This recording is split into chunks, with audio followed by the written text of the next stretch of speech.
You see that girl over there, Carl? Yes, I see her, Jimmy. I bet $10 you can't riz her up. Are you sure about that? Yes, Carl.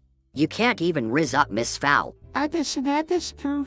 So you want to bet $10? Yes, Jimmy. Let's see who has the best riz.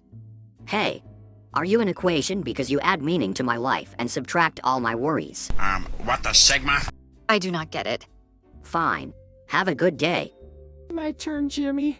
Hey, have you seen my last onion holler? 'Cause you just took my brief away. That was a good one. You really do have Riz. That boy over there just tried to riz me up, but I did not get the joke. Yeah, he looks like a nerd. Maybe you want to go on a date with me.